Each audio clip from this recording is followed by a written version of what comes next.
RSS agenda ಏನಿದೆಯಲ್ಲ ಅಜೆಂಡಾವನ್ನ ಜಾರಿಗೊಳಿಸುವಂತಕ್ಕಂಥ ನಿಟ್ಟಿನಲ್ಲಿ ಕೆಲಸ ಮಾಡಿರ್ತಾರೆ. ಈ ಬಸವಣ್ಣನಿಗೂ ಮತ್ತು ಈ ಹಿಂದುತ್ವಕ್ಕೂ ಏನ್ ಸಂಬಂಧ ಇದೆ? ಲಿಂಗಾಯತ ಸಮಾಜದ ವಿಚಾರಕ್ಕೂ ಮತ್ತು ಸನಾತನವಾದಿಗಳ ವಿಚಾರಕ್ಕೂ ಕೂಡ ಇವತ್ತು ಅಜಗಜಾಂತರ ವ್ಯತ್ಯಾಸ ಇದೆ. ಅವರು ಪ್ರಭಾವಿ ಭಾಷಣಕಾರರು, ಜನರನ್ನ ಮರುಳು ಮಾಡುವ ಗುಣ ಇದೆ. ಇದು ಬಹುತ್ವದ ಭಾರತ. ಇಲ್ಲಿ ಎಲ್ಲರೂ ಕೂಡಿದ್ದೀವಿ. ಇಡೀ ದೇಶ ಕೂಡಿದ್ದಾಗ ಎಲ್ಲದಕ್ಕಿಂತ ಹೆಚ್ಚು ಕೂಡಿದ ಪ್ರದೇಶ ಅಂದ್ರೆ ಗದಗ ಬೇರೆ ಹೇಳಬೇಕಾಗಿಲ್ಲ. ಇವತ್ತು ನಮ್ಮ ಗುರುತಿನ ಚೀಟಿಯನ್ನು ನಾವು ಕಳ್ಕೊಳ್ಳೋ ಪರಿಸ್ಥಿತಿ ಬಂದಿದ್ದೇವೆ ಅಂತಂದ್ರೆ ನಮ್ಮ ಸರ್ಕಾರ ಎಲ್ಲಿವರೆಗೂ ನಮ್ಮ ತಲೆ ನಿಲ್ಲಿಸುತ್ತದೆ? ಲಿಂಗಾಯತ ಧರ್ಮಕ್ಕೂ ಮತ್ತು ಸನಾತನವಾದಕ್ಕೂ ಯಾವುದೇ ರೀತಿಯಾದಂಥ ಸಂಬಂಧ ಇಲ್ಲ.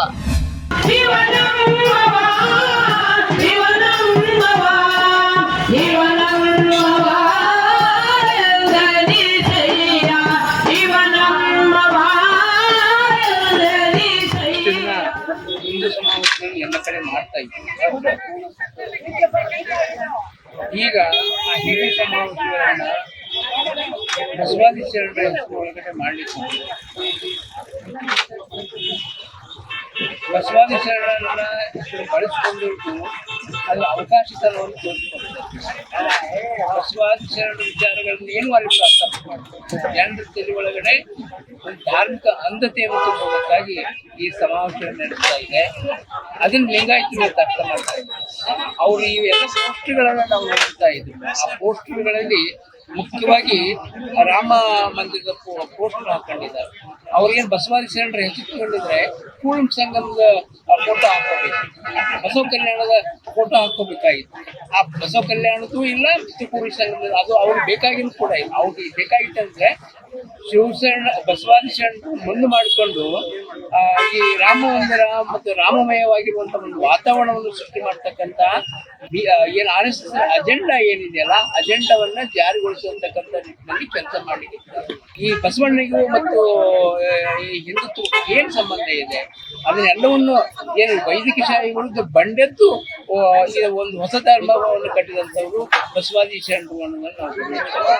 ಅವ್ರ ಹೆಸರು ಒಳಗಡೆ ಅವ್ರನ್ನ ಒಳಗೊಳಿಸ್ತಕ್ಕಂಥ ರೀತಿ ಏನಿದೆಯಲ್ಲ, ಒಂದು ರೀತಿಯಲ್ಲಿ ಅದನ್ನ ಏನು ಅವ್ರೇನು ಬಸವಣ್ಣ ಜನವಾರ ಹರಿದು ಬಂದಂತ ಏನು ಅಸಮಾನತೆ ವಿರುದ್ಧವಾಗಿ, ಲಿಂಗ ತಾರತಮ್ಯತೆ ವಿರುದ್ಧವಾಗಿ, ವೈದಿಕಶಾಹಿ ಪರಂಪರೆ ವಿರುದ್ಧವಾಗಿ ಜನವಾರ ಹರಿದು ಹಾಕಿದ್ನು. ಆ ಹರಿದು ಹಾಕಿರ್ತಕ್ಕಂಥ ಜನವಾರವನ್ನ ಈ ಹಿಂದೂ ಸಂಘಟನೆಗಳು ಮತ್ತೆ ಅವರಿಗೆ ಜನವಾರ ತೊಡಿಸುವಂತ ಪ್ರಯತ್ನದ ಭಾಗವಾಗಿ ಇಂಥ ಸಮಾವೇಶಗಳನ್ನು ಮಾಡ್ತಾ ಇದ್ದಾವೆ. ಸ್ವಾತಂತ್ರ್ಯ ಹೋರಾಟ ಒಂದು ಕಥೆಯಲ್ಲ, ಮರೆಮಾಚಿದ ಹೋರಾಟಗಳ ಅನಾವರಣ. ಭಾರತದ ಸ್ವಾತಂತ್ರ್ಯ, ಕರ್ನಾಟಕದ ಏಕೀಕರಣ ಒಂದೇ ಹೋರಾಟದ ಎರಡು ಮುಖಗಳು. ಜೈ ಹಿಂದ್, ಜಯ ಕರ್ನಾಟಕ ವಿಶೇಷಾಂಕ ಈಗಲೇ ಓದಿ ಹಂಚಿಕೊಳ್ಳಿ. ಜಾಗತಿಕ ಲಿಂಗಾಯತ ಮಹಾಸಭಾದ ನೇತೃತ್ವದಲ್ಲಿ ಏನು ಶರಣರ ಹೆಸರನ್ನ ದುರ್ಬಳಕೆ ಮಾಡಿಕೊಂಡು ಕನ್ಯಾರಿ ಸ್ವಾಮಿ ನೇತೃತ್ವದಲ್ಲಿ ಇವತ್ತು ಈ ಹಿಂದೂ ಸಮಾವೇಶವನ್ನು ಏನು ನಡೀತಾ ಇದೆ, ಇದಕ್ಕೆ ವಿರುದ್ಧವಾಗಿ ಇವತ್ತು ನಾವು ಇಲ್ಲಿ ಈ ಒಂದು ವಚನ ಪಠಣ ಮಾಡೋದ್ರ ಮೂಲಕ ನಮ್ಮ ಪ್ರತಿರೋಧವನ್ನ ವ್ಯಕ್ತಪಡಿಸ್ತಾ ಇದ್ದೀವಿ. ಕನ್ಯಾರಿಯ ಸ್ವಾಮಿಯವರು ಹಿಂದೂ ಸಮಾವೇಶವನ್ನು ನಡೆಸೋದಕ್ಕೆ ನಮ್ಮ ತಕರಾರು ಏನೂ ಇಲ್ಲ, ಅವ್ರ ವಿಚಾರ ಹೇಳ್ತಾರೆ. ಆದರೆ ಹಿಂದೂತ್ವದ ಈ ಸಮಾವೇಶದ ಹೆಸರಿನಲ್ಲಿ ಶರಣರನ್ನ ಅವರ ವಚನಗಳನ್ನ ದುರ್ಬಳಕೆ ಮಾಡಿಕೊಳ್ಳೋದಕ್ಕೆ ನಮ್ಮ ಒಂದು ತಾತ್ವಿಕವಾದಂಥ ವಿರೋಧ ಇದೆ. ಕಾರಣ ಇಷ್ಟೇ, ಇವತ್ತು ಸನಾತನವಾದಿಗಳ ವಿರುದ್ಧವಾಗಿ ಇವತ್ತು ನಮ್ಮ ಲಿಂಗಾಯತ ಸಮಾಜ ಒಂದು ಧರ್ಮ ಬೆಳೆದು ಬಂದಿದೆ. ಹಾಗಾಗಿ ಲಿಂಗಾಯತ ಸಮಾಜದ ವಿಚಾರಕ್ಕೂ ಮತ್ತು ಸನಾತನವಾದಿಗಳ ವಿಚಾರಕ್ಕೂ ಕೂಡ ಇವತ್ತು ಅಜಗಜಾಂತರ ವ್ಯತ್ಯಾಸ ಇದೆ. ಅದು ಪೂರ್ವ ಆದರೆ ನಾವು ಪಶ್ಚಿಮ, ಅವರು ಸಮಾನತೆ ತತ್ವಕ್ಕೆ ವಿರುದ್ಧವಾದವರು, ನಾವು ಸಮಾನತೆ ತತ್ವಕ್ಕೆ ಬದ್ಧವಾದದ್ದು. ಅವರು ಲಿಂಗ ತಾರತಮ್ಯ ಮಾಡ್ತಾರೆ, ನಾವು ಲಿಂಗ ಸಮಾನತೆಯನ್ನು ಬಯಸ್ತೀವಿ. ಅವರು ಜಾತಿ ಅಸ್ಪೃಶ್ಯತೆ ಈ ಸಮಾಜದಲ್ಲಿ ಹೀಗೆ ಅಂತಾರೆ, ನಾವು ಜಾತಿ ಅಸ್ಪೃಶ್ಯತೆ ಇರಬಾರ್ದು ಅಂತ ನಾವು ಪ್ರತಿಪಾದಿಸ್ತೀವಿ. ಅದೇ ಸಂದರ್ಭದ ಒಳಗಡೆ ಇಲ್ಲಿ ವೇದ ಆಗಮನಗಳೇ ನಮ್ಮ ಹಿಂದೂ ಧರ್ಮದ ಉಪನಿಷತ್ತುಗಳು ಎಲ್ಲವೂ ಅವೇ ನಮ್ಗೆ ಶ್ರೇಷ್ಠ ಅಂತ ಅವ್ರು ಭಾವಿಸ್ತಾರೆ. ಆದರೆ ನಮಗೆ ವಚನ ಶ್ರೇಷ್ಠತೆ ಬಹಳ ಮುಖ್ಯ ಅಂತ ನಾವು ಭಾವಿಸ್ತೀವಿ. ನಮಗೆ ಬಸವಣ್ಣನೇ ಇಲ್ಲಿ ಧರ್ಮಗುರು ಅಂತ ಹೇಳಿ ಭಾವಿಸ್ತಾರೆ. ಹಿಂಗಾಗಿ ಹೀಗಾಗಿ ಇವತ್ತು ಲಿಂಗಾಯತ ಧರ್ಮಕ್ಕೂ ಮತ್ತು ಸನಾತನವಾದಕ್ಕೂ ಯಾವುದೇ ರೀತಿಯಾದಂಥ ಸಂಬಂಧ ಇಲ್ಲ. ಅವರು ಪ್ರಭಾವಿ ಭಾಷಣಕಾರರು, ಜನರನ್ನ ಮರುಳು ಮಾಡುವ ಗುಣ ಇದೆ. ಆದ್ರೆ ಇವತ್ತಿನ ಅಗತ್ಯತೆ ಅಂದ್ರ ಪ್ರಭಾವಿ ಮಾತಾಡೋರ ಅಗತ್ಯ ಇಲ್ಲ, ಸರಿ ಮಾತಾಡೋರ ಅಗತ್ಯ ಇಲ್ಲ. ಯಾವುದು ಸರಿಯೋ ಅದನ್ನ ಹೇಳತಕ್ಕಂಥವರ ಅಗತ್ಯ ಈ ಸಮಾಜದಲ್ಲಿ ಬಾಳಿದೆ. ಏನು ಹೇಳ್ತಾರೆ? ಮುಖ್ಯ ಪ್ರಶ್ನೆ ನಮ್ಗೆ ಇರುವುದು, ಅಷ್ಟು ಬೃಹತ್ ಫೋಟೋ ಹಾಕಿಕೊಂಡಂತ ಸ್ವಾಮೀಜಿ ಆ ಭಾವಚಿತ್ರದಲ್ಲಿ ಬಸವಣ್ಣನ ಫೋಟೋ ಇದೆ. ಶರಣರ ಭಾವಚಿತ್ರಗಳನ್ನ ದುರ್ಬಳಕೆ ಮಾಡುವುದು ತುಂಬಾ ತಪ್ಪು ಅನ್ನೋದು ಈ ನಾಡಿಗೆ ನಾನು ಏನೆಲ್ಲ ಮಾಡ್ತೀನಿ ಅನ್ನೋ ಸ್ವಾಮಿಗಳಿಗೆ ಇಲ್ಲ ಅಂತಂದ್ರ ಅದು ಲಿಂಗಾಯತ ಮಠದ ಸ್ವಾಮೀಜಿ ಒಬ್ಬರು. ಆ ಮಠ ಶರಣ ಪರಂಪರೆಯದ್ದು. ಕಾಲಸಿದ್ದೇಶ್ವರ ಪ್ರಖರ ವಿಚಾರಗಳು ವಚನಗಳದಾವು. ಹೀಗಿದ್ದಾಗಲೂ ಕೂಡ ಅವರು ಯಾವುದನ್ನು ಒಪ್ಕೋತಾರೆ, ವೈದಿಕತೆಯನ್ನು ಒಪ್ಪಿಕೊಂಡ್ರೆ ನಮ್ಮದೇ ತಕರಾರಿಲ್ಲ. ಆದ್ರೆ ನಮ್ಮ ಮೂಲ ತಕರಾರಿರುವುದು ನಮ್ಮ ಶರಣರ ಭಾವಚಿತ್ರಗಳನ್ನು ಬಳಸೋದು. ಇದು ಬಹುತ್ವದ ಭಾರತ, ಇದು ಬಹುತ್ವದ ಭಾರತ. ಇಲ್ಲಿ ಎಲ್ಲರೂ ಕೂಡಿದ್ದೀವಿ, ಇಡೀ ದೇಶ ಕೂಡಿದ್ದಾಗ ಎಲ್ಲರಿಗಿಂತ ಹೆಚ್ಚು ಕೂಡಿದ್ದ ಪ್ರದೇಶ ಅಂದ್ರೆ ಗದಗ ಅನ್ನೋದು ನನ್ನದು ಬೇರೆ ಹೇಳಬೇಕಾಗಿಲ್ಲ. ಈ ಗದಗ ಜಿಲ್ಲೆಯಲ್ಲಿ ಬರುವ ಎಲ್ಲ ತಾಲೂಕುಗಳು, ಗದಗ ಹೊರಗಡೆ ಇರುವಂತಹ ಎಲ್ಲ ತಾಲೂಕುಗಳು ಬಹುತೇಕ ಬೆಂಗಳೂರು ಮೈಸೂರಿಗೆ ಗೊತ್ತಿರುವಂತಹ ಸಂಗತಿ ಅಂದ್ರೆ ಮನುಷ್ಯರಾಗಿ ನಡೆದುಕೊಳ್ಳಬೇಕನ್ನು ಅನ್ನುವ ಸಂಗತಿಯನ್ನ ಗದುಗಿನ ತೋಂಟದಾರ್ಯ ಮಠದ ಮೂಲಕ ಲಿಂಗೈಕ್ಯ ಡಾಕ್ಟರ್ ತೋಂಟದ ಸಿದ್ಧಲಿಂಗ ಮಹಾಸ್ವಾಮಿಗಳು ಈ ನಾಡಿಗೆ ಕಲಿಸಿಕೊಟ್ಟಿದ್ದಾರೆ. ಅವರಿದ್ದಾಗ ಇವರು ಯಾವ ಬಾಯಿ ತೆಗಿಲಿಲ್ಲ. ಬಹಳ ಮುಖ್ಯ ನಾವು ಗಮನಿಸಬೇಕು. ಅವರು ಹೋದ ನಂತರ ಇವರ ಧ್ವನಿ ಎತ್ತರಕ್ಕೆ ಆವಾಗ ಎಲ್ಲಿದ್ರಿ? ದಿನದೊಳಗಿದ್ದವರೆಲ್ಲರೂ ಈಗ ಹೊರಗೆ ಬರ್ಲಿಕ್ಕೆ. ಇದು ಯಾಕಂದ್ರೆ ಅವತ್ತೂ ನಾವು ಅರಿವಿ, ಇವತ್ತೂ ನಾವು ಅರಿವಿ, ಯಾವತ್ತೂ ನಾವು ನೋಡ್ಕೊಳ್ತಾ ಬಂದೀವಿ. ಆದ್ರೆ ಒಂದೇ ಬಂಧುಗಳೇ, ಇವತ್ತು ಶರಣರು 900 ವರ್ಷಗಳ ಹಿಂದೆ ಯಾವ ಷಡ್ಯಂತ್ರ ಶರಣರು ಈ ನಾಡಿನಲ್ಲಿ ನಿರ್ಗಮಿಸುವ ಹಾಗೆ ಮಾಡಿದ್ರು, ಯಾವ ಸಾಹಿತ್ಯವನ್ನು ತಮ್ಮ ಬೆನ್ನಿಗೆ ಕಟ್ಟಿಕೊಂಡು ಪ್ರಾಣಕ್ಕೆ ಪಣವಾಗಿ ಇಟ್ಟರು, ಆ ಮನಸ್ಸುಗಳು ಇವತ್ತು ಜೀವಂತ ಅದರೊಂದಕ್ಕೆ ನಮ್ಮ ಕಣ್ಣಿಗೆ ಸಾಕ್ಷಿ ಇದೆ.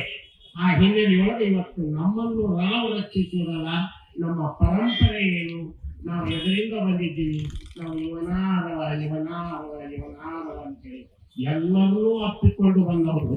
ಈ ದೇಶದ ಸಂವಿಧಾನ ಹೇಳೋದು ಅದನ್ನೇ. ಆದರೆ ಸಂವಿಧಾನದ ವಿರುದ್ಧವಾಗಿ ಯಾರನ್ನ ಮುಂದೆ ಬಿಟ್ಟು ಇವತ್ತು ಮಾಡ್ತಾರೋ, ಈ ದೇಶಕ್ಕೆ ಕಾನೂನನ್ನು ಹೇಳುವ ಅಂತಿಮ ವ್ಯವಸ್ಥೆ ಅಂದ್ರೆ ಸುಪ್ರೀಂ ಕೋರ್ಟ್.